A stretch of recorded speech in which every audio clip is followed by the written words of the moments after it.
So yeah, the cell is a nanofactory. The cell is so complex with all those processes in it. Again, it has design implications scientifically. Science evidence for it, not religious, but science evidence. Okay, let's come to the next. My post-graduation and my teaching, lecturing was in statistics, so I really like probability. And it's interesting to look at the probability of some of these, what some people claim as evolutionary transitions. The best example of probability showing the science of intelligent design is looking at the formation of proteins. Proteins are made in humans of 20 different amino acids in a sequence of, usually a simple protein will have about 100 minimum, a chain of 100 amino acids.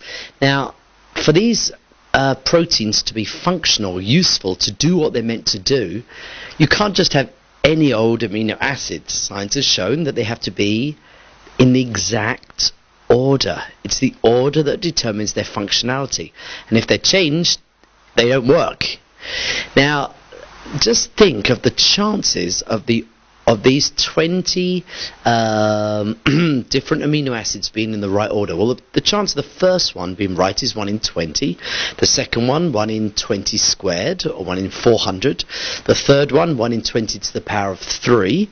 And so all of them right order, 1 in 20 to the power of 100. That is the same as 1 in a trillion. In other words, impossible.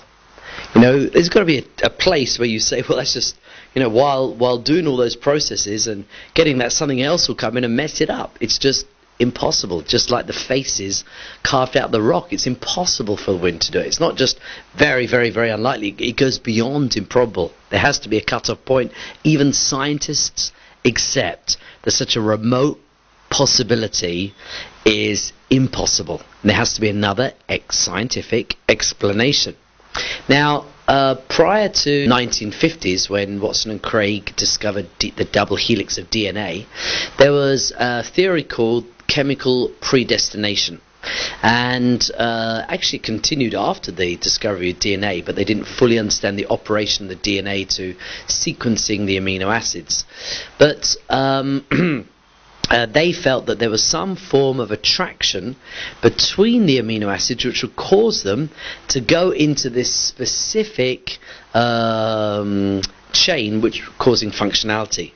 In other words, that they would be some property within the amino acids which would attract itself to the other amino acids and then get this very unlikely chance actually happening. But when they discovered DNA, they proved that no, these do not come together at random at all. And even the person who wrote the book, Chemical Predestination, changed his mind and said, this obviously shows there is intelligent design here. And what it is about DNA is a code inside the cell which actually determines the order of the amino acids in the protein. And the actual information is stored. It is not by chance at all. I don't think anyone would gamble their life on something like 1 in a trillion. Even if all the processes in the universe for 14 billion years in this massive universe were devoted to trying to get this one protein which I've just described, it would still be a chance in 1 in a trillion. That's impossible. So when we look at how finely tuned the universe is, we'll come to that in a minute. When they look at how impossible it is just to get the cosmological constant that determines the rate of expansion of the universe, when it's so low, they say, this is impossible. There must be an either scientific explanation, it can't be chance, or there are hundreds of trillions of universes, they say. So they accept it's impossible. Okay, so now let's look at this. The universe is so finely tuned. Not only do we see evidence of design in the micro level, but in the macro level as well.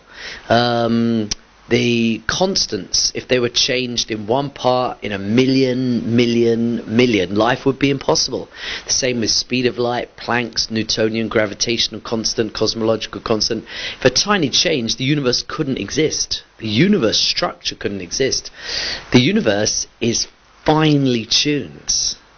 That points to intelligent designer that's designed it this way to work.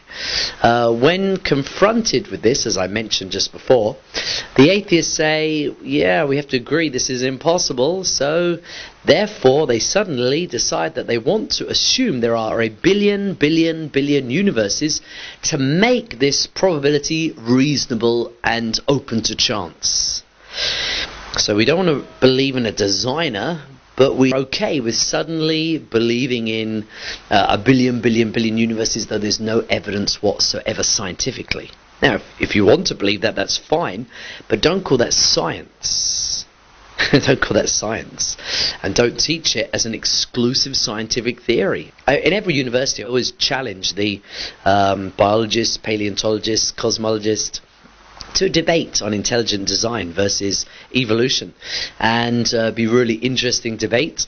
I've taught on it a number of times, been invited to speak on it, but many professors that I talk to in India, they say, well, we don't believe in evolution either. So I say, well, why are you teaching it? Well, we have to.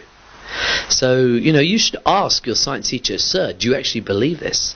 You should also challenge it and say, are there other scientific theories?